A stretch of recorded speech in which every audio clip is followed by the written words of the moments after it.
With the world economy still in recovery mode, a number of key political events like Brexit and the U.S. election results are only adding to the lingering uncertainties. To gauge how competitive the Korean economy could be and how the global market would look like in the coming months, our Moon Connyoung sat down with WEF chief economist Dr. Jennifer Blanke. With the global economy still in recovery, countries must embrace openness, technology, and innovation to remain competitive. But how do you measure competitiveness?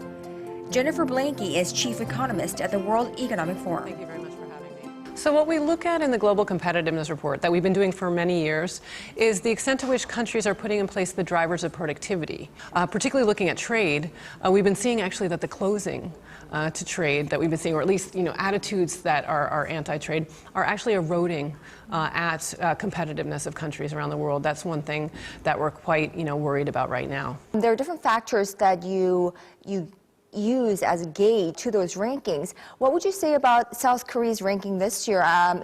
It didn't move at all from last year, actually. Yeah, I mean, look, South Korea does very well in some of the areas that will not surprise anybody. I mean, education, one of the leaders, obviously. Some of the aspects of technological adoption, really strong. I mean, everybody kind of points to South Korea as the poster child. Actually, quite often when I go out and present the results, I'll use South Korea as the example of what can happen over a short period of time.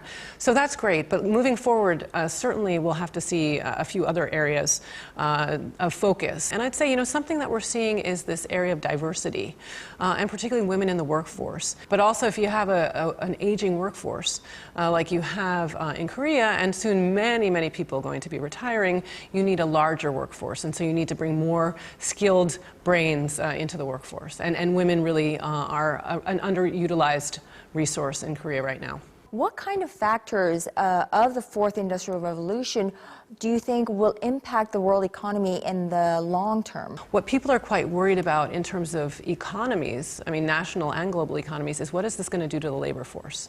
What is this going to do to people's jobs? One of the big things for the global economy in general is what kind of governance structures do we need in order to ensure that we continue to benefit from that, and not only internationally but also nationally. Now, we're just days after a very unusual election in the U.S. How will the world economy react to this Trumponomics, if you will? Well, I think if you look at kind of his perspective on trade in general.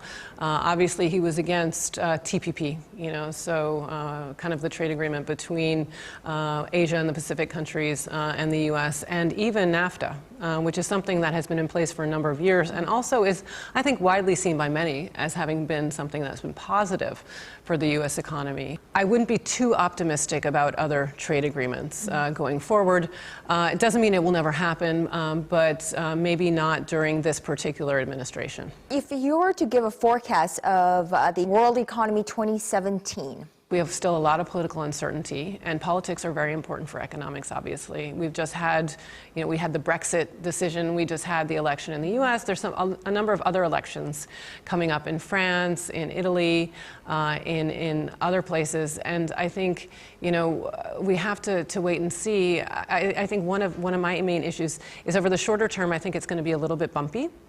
But we just have to stick together, and I think that's one of the real goals here at the meeting that we're having in Dubai, is to get people from all different expertise to think about how we can actually think of the longer term future in a very positive way.